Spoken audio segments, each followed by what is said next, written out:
Jairek Robbins here. Welcome back to JRC TV. This week we are talking to a new friend of mine who I've recently met and actually have a lot in common with.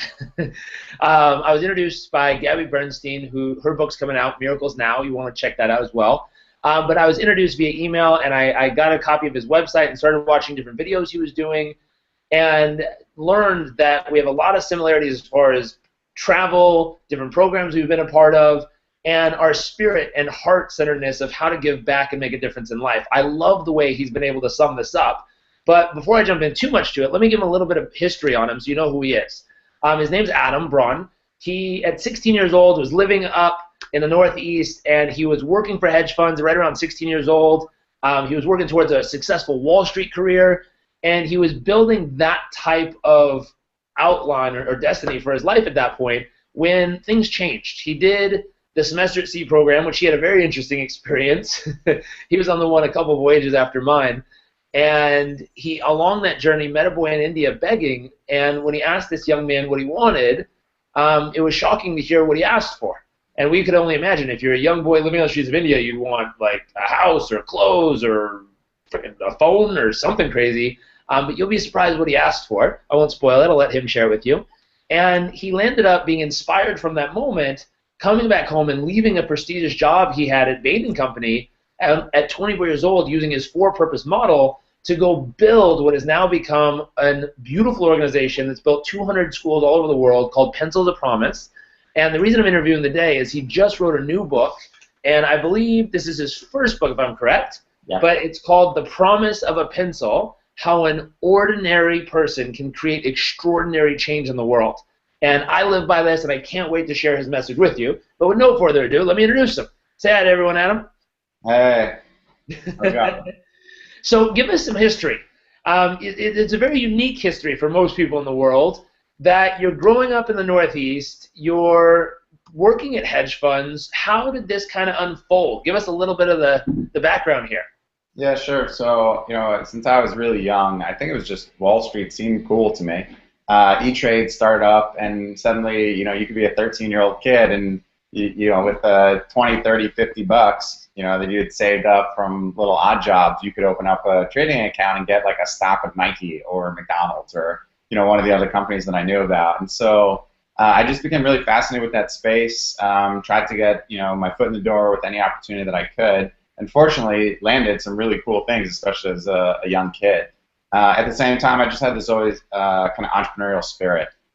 Started little businesses, anything that I could. I just loved finding ways to build things. And so off of that, I was crafting a career to go work on Wall Street, and then went on semester at sea, like you did, and just had a series of life-altering experiences, the most powerful of which was meeting this boy begging on the streets and asking him if he could have anything in the world, what would he want?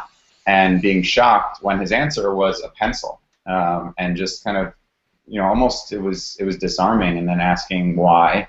And as I started to probe more, what I realized was that he had never had access to quality education, which is the thing that I had always taken for granted, and for my family and many others was the thing that lifted us out of poverty.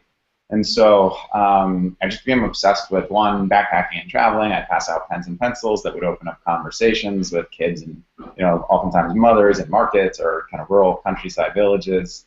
And then I just, one day I got this idea in my head that maybe I'll try and go build one school. And my 25th birthday was coming up. And I thought maybe if I put 25 bucks in a bank account, this could kind of unlock a sense of purpose and passion and meaning in my life. Hoping really just to build one school, to raise $25,000 and create one school. And now here we are about 5 years later, and there's more than 200 schools that we've broken ground on, and it's just been this incredible journey, and I realized I learned so much along the way, things that I wish I knew from the very start, which led me to write this book and really not only try and inspire people to prove that whatever your aspirational idea is, that it can be done, but also to give people the specific roadmap, like the essential tools and steps that they would follow. Very cool, very cool. There's some unique things about this situation. I was on semester at sea as well, and there's approximately 695 or 700 students on board each voyage. It happens twice a year. And what's fascinating is I'm always curious, what separates someone who actually does something about what they've experienced and someone who doesn't quite take the action? Because there's, I mean, 700 kids roughly had somewhat of a similar experience, Yeah. even though some of them were off doing crazy shit, but there's a lot of them who really had a beautiful experience. We're all inspired to make a difference. We're all inspired to want to really help the world, like many people watching this. I have a lot of heart-centered people who are going to see this. And they really, really, really, really want to help build a school, want to help educate someone, want to help their family, want to help someone, but they're not quite doing it. They're telling themselves some story of like, someday I'll be able to do that, or if I ever do this, then it'll add up. How did you get started? You said $25 was a starting point, but what are some other factors that helped you kind of tip over that tipping point and just go? Yeah, I mean, truthfully, I never realized it until this very moment, what I'm about to say. But I remember thinking back on semester at sea, and you're right. There were 700 plus college students all having very similar experiences, and there's this really powerful quote that I saw recently that I won't state it perfectly, but essentially what it was speaking about a brand and how do you build kind of brand equity, which is something I think a lot of it about because I focus on building this organization and we've been very brand centric. But the idea was that tapping into somebody's rational experience leads to conclusions, but tapping into their emotional experience leads to action. And so that was initially going to be my first response, was maybe I had a more emotional experience than most, which converted intention into action. But the truth is, when I think about my voyage, I think everybody had an intensely emotional reaction.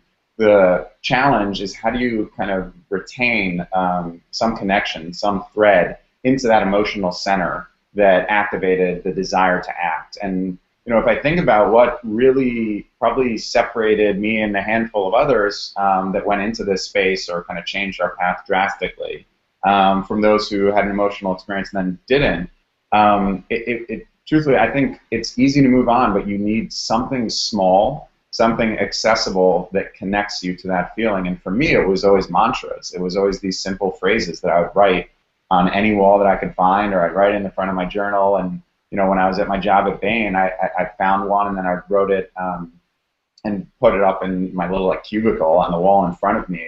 And I find that to be actually the biggest difference maker is if you have a small phrase that really connects to kind of that voice deep inside of you that restlessly keeps you up at night, and that phrase seems like it has kind of a kernel of truth to it, then having that phrase by your side will help direct the actions that you take. And so those mantras, truthfully, for me, have always been really, really helpful. And that's why maybe indirectly I'm realizing now they're the titles of all the chapters of the book.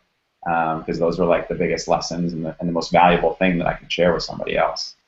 Absolutely, and I've been reading through them. The one that caught my attention, which is fascinating, especially for someone young, looking towards Wall Street, looking towards this big vision of what you want, and then getting a taste of it and being accepted into it and making it, quote unquote, where most people are dreaming of. You crossed that line, you were part of it, and you still, I think the chapter was called Holding True to Your Values.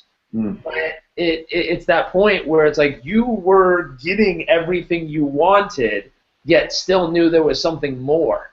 And you allowed, or you explain it, it seems like you allowed your heart or that purpose to call you and to really pull you in the direction you needed to go. But how did you make that decision? That's a tough one for a lot of people. I mean, honestly, again, it's going to one of these phrases that feels like it's kind of your guidepost. And so that chapter is called Stay Guided by Your Values, Not by Your Necessities. Yep. And it came from a guy who was just a serial entrepreneur that I was really impressed by. I met him in Indonesia while backpacking.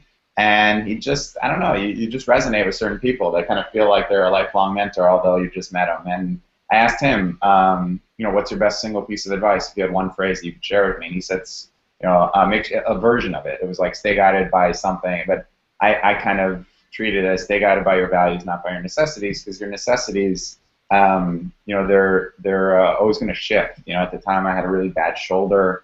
I needed surgery. I needed to get health insurance. I couldn't do that through Pencils of Promise at the time. We just didn't have the funds, and I didn't want to put it into anything but our schools. And I thought maybe if I take this other job that maybe touches on some of the stuff that I'm interested in, but really surfaces and addresses my necessity right now, which is getting shoulder surgery, then I can find the right way forward. But your values, they're enduring. those are the things that you stand by throughout your life. And if you shift your values, then your path goes away from the thing that you ultimately believe in most. And so that was really big, just like having that phrase. And then another one that's in the book is this other phrase that I've used a lot, which is make the little decisions with your head and the big ones with your heart. And once I started writing that down, I just keep on reminding myself. I'd be on conference calls and I would kind of write it down on the piece of paper in front of me. That really, I would say, kind of nudged me in the direction where I had essentially the dream job and kind of dream set up on paper, but I was only really satisfying the kind of the emotion, the mental side of it.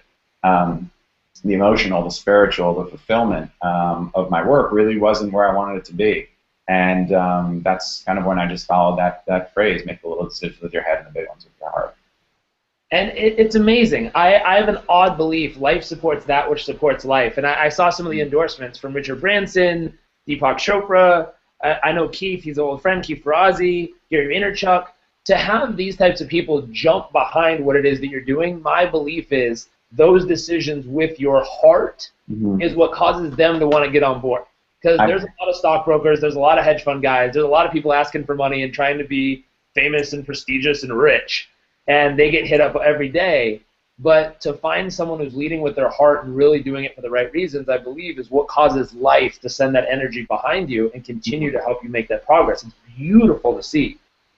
There was another question I had, is you've traveled to how many countries now? So it became obnoxious to state the number, so I stopped counting, but it's now somewhere in the, I think, mid-70s would be my guess. Okay, mid-70s. And it was semester at sea and then backpacking and touring and all time. Yeah. So in there, what, and I don't want to spoil this because I read the chapter and it's amazing, but there's a difference between a tourist and a traveler. And I try to pin on this all the time because I meet a lot of people who, for their business or for vacation, they take these tourist trips, and they don't quite know what it is to be a traveler. And I talk about traveling all the time, and I just want them to know, what is that difference for you? Give them some insight. Sure. So that's the chapter, Tourists See, Travelers Seek. And I took a 4-month backpacking trip from Guatemala down to Argentina and back up. And that was my guiding mantra that whole trip. My kind of journal in that one, just big, right? Opening of the journal. You know, if everyone ever sees it, and I don't really write these things to share, but that's what's written right there.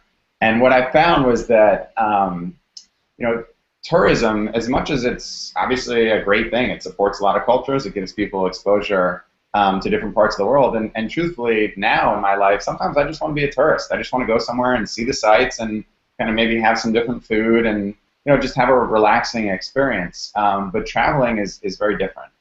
Traveling requires, I would say, a commitment to get to the depth of the culture in which you are visiting. And it doesn't really happen in the tourist sites. It doesn't happen in kind of what you would consider to be a more tourist-type destination or experience. And when I really started to break it down, what I realized is that a tourist experience essentially is an individual going out and seeing what they can gain from seeing the sights that a country has to offer.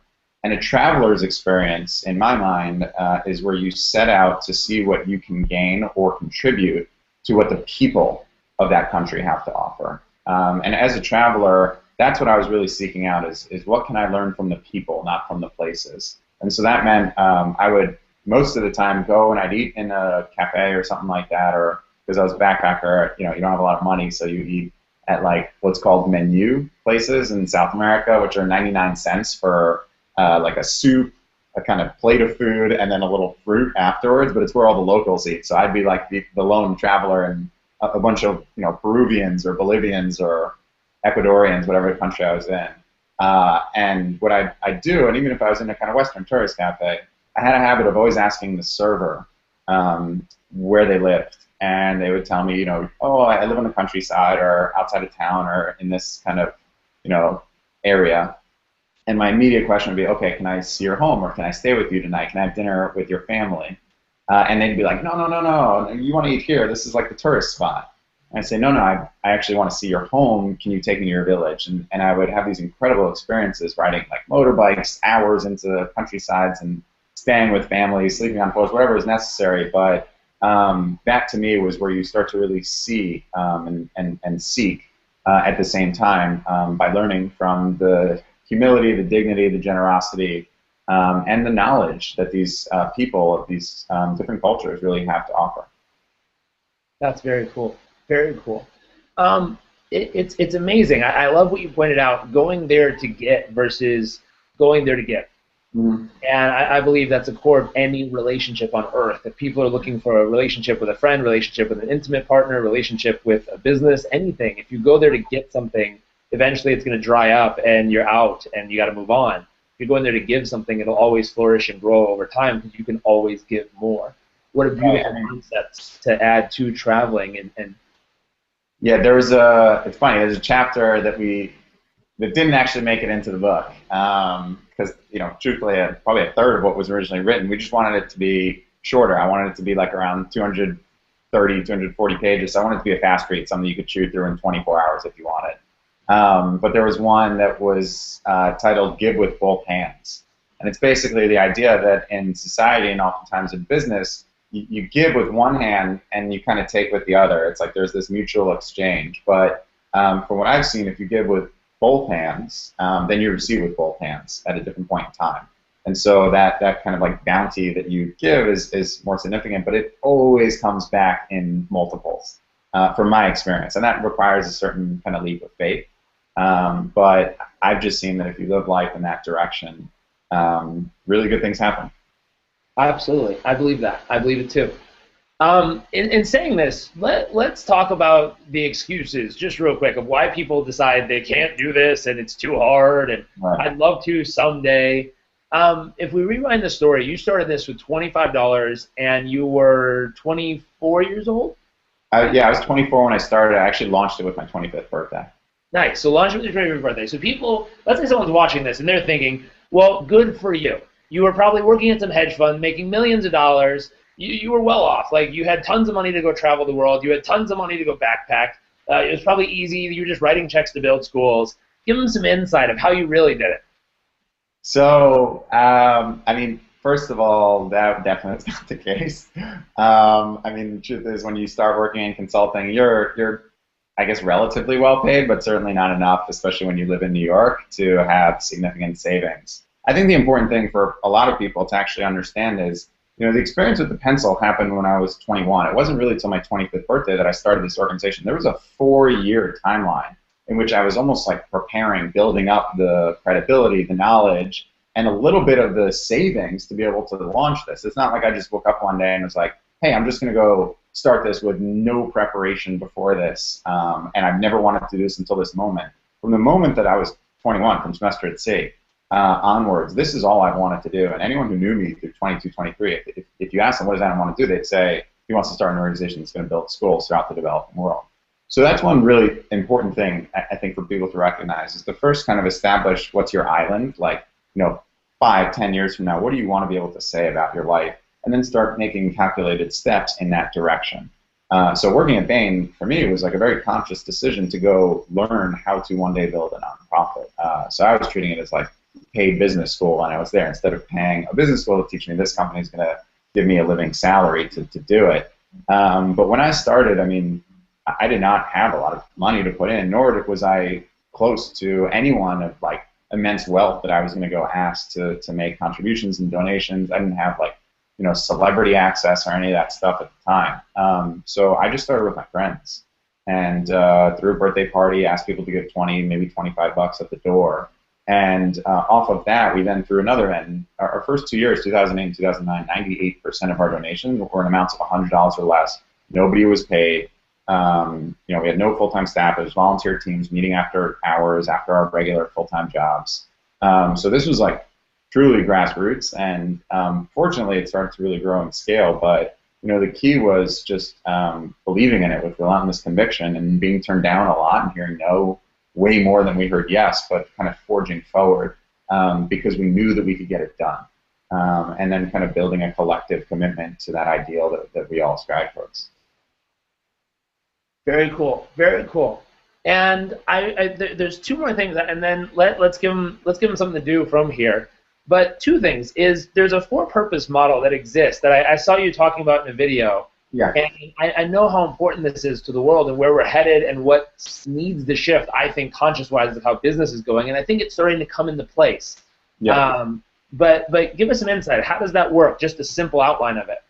Yeah, sure. So, I mean, it's actually evolved pretty significantly from the first time that I shared it. So it was kind of coined out of this one conversation that I had with this guy who was an investor, and we were having like a very kind of equal conversation. Then he said, "What do you do?" And I said, "I run a nonprofit that I founded." And he just kind of shut off at that point in time and just kind of looked around for the next person to speak to. It was pretty demeaning, to be honest. But I realized that using this phrase nonprofit to describe our work did a real disservice to the entire space, because nobody goes into it with the ambition to not profit. They go into it with the ambition to improve the world. And so we should stop being the only industry that introduces ourselves with a negative word, non. Let's continue to use for, but to address what we're about, which is purpose, which is social improvement of society and individuals. And so got on stage at Google Zeitgeist in 2011, and just after this conversation with this guy, and just shared this idea and said, I don't think nonprofits should view themselves as nonprofits. They should consider themselves for purpose. And so tax-wise, sure, we're a nonprofit, but impact-wise, the way that we run our business, the efficiency that we use, the return on investment when we spend dollars on our programs, we want to see real outcomes, not just passionate pictures. We want to see like kids learning. And so introduce this idea as for purpose. But what I've realized actually in the last 3-ish years is that for purpose is actually much bigger than just a repurposing of the word nonprofit. It actually applies to an entire emerging space that both captures nonprofit and for-profit businesses.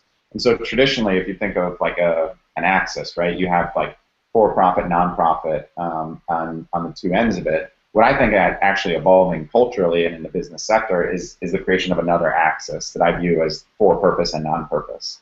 And where I think businesses and organizations will be bucketed going forward is within one of these 4 quadrants. And essentially, in my opinion, the only businesses that will succeed are those that are either a for-profit for-purpose or a non-profit for-purpose. I just think that those that are for-profit and non-purpose, I call those dinosaurs, because at one point in time, dinosaurs ruled the world, but the environment in which they were existing changed, and now they are no more. And I think that people are driven to participate, to support, to purchase products from, or donate towards things that are filling societal needs. And those I see as for-purpose businesses and for-purpose organizations. So that's my big belief on this space, and I hope that it starts to get adopted more and more. I love it. I'll certainly be happy to share it with as many people as I can, and I really do believe in it. And I know there's social enterprises that are coming up now, and there's new tax codes coming in for different types of business that's no longer considered a nonprofit, but it is a social enterprise, something that is dedicated towards making a purpose in the community. Mm-hmm. Therefore, they're given tax benefits and they're given more support by life to help go make that difference. I believe it is a needed thing that's coming in the world. And I know we use the term lifestyle entrepreneur because we would put lifestyle, making a difference, and giving back way over making a profit. Yet, we're still not going to cut our profit. We want to profit as much as we freaking can along the journey. Yeah, I mean, look, the more that you're able to take care of yourself and your family, the more that you're able to support others. So I'm certainly not one of, like, I don't think that bucketing an individual or an organization exclusively as a nonprofit is a good thing. It's really tough to solve poverty through poverty. And so it's essential in my mind that people are advancing things, whether it's purpose or profit, and ideally both. Absolutely. I 100% agree with you. I'm excited to share that. So I realize getting toward the end of our interview, you said something right before, is I want people to, if you're watching this, go online, go to your, is this in all bookstores? Yeah. Go to your closest bookstore, tell them to order massive boxes of this book so that you can read it yourself and find someone to share it with. If you're watching this, I'd ask you to buy at least 2 copies at each time, one for you and one for someone who needs it. And I know with any book I've ever read, when I read something, I know there's always someone I can think of that absolutely needs what I'm reading. And so buy 2 copies at minimum, if not buy a whole box and ship it to all your friends in your company. But in saying that, I was talking to Adam a little bit before this interview, And originally, he was excited. He got his book deal, and they were doing a certain percentage of the book that was going to help out. But he wanted to share something with you, very important. Yeah, actually, so going forward, all proceeds from any sale of this book goes to Pencils of Promise. And I think when you read it, you'll really get a sense of how this organization was crafted, and that belief that I shared earlier on, that if you give with both hands, then you end up receiving with both hands in one way or another. And so when I thought about how powerful I think this read will be for individuals in discovering their own sense of purpose, or in finding a way to support this kind of education for all movement that certainly in the walls of this office we believe in so immensely, I felt a little conflicted, and somehow came to this resolution last night going forward, and now retroactively, but all proceeds from the sale of this book will benefit Pencils of Promise. So I hope you pick it up, I hope you read it, I hope you really enjoy it, and then I hope you gift it to a friend, because in the process, you not only help them discover a couple hopefully new tools and tips, but you'll be helping educate a child as well. Beautiful, beautiful. So give them a website. I'll make sure to type the link below the video so they can just click it if they're watching on our blog or YouTube. But what's the website they can go visit, and where do they go, and what do they do? Sure. So you can read more about the book, obviously, on Amazon or Barnes & Nobles or anywhere else. But I would suggest either going to pencilsofpromise.org if you want to learn more about the organization. The book will be listed there. Or if you want to get more of these kind of insights and tools and tips, and actually 30 really cool stylized versions of the mantras, you can find that on my website, adambraun.com. Very cool, very cool. adambraun.com, ADAMBRAUN.com, and then Pencils of Promise. Very, very cool. Well, thank you so much for taking the time to join us on JRC TV and sharing this wonderful message with the world. I will do my best to make sure this book gets out to as many people as possible. I'll buy a case myself and see if I can start handing them out to friends who need to read it. Thank you, thank you, thank you. This has been another week of JRC TV. I hope you enjoyed tuning in, learning about Pencils of Promise and how you can make a for-purpose difference in the world. I look forward to seeing you next week. Until then, I hope you have an incredible week. Bye.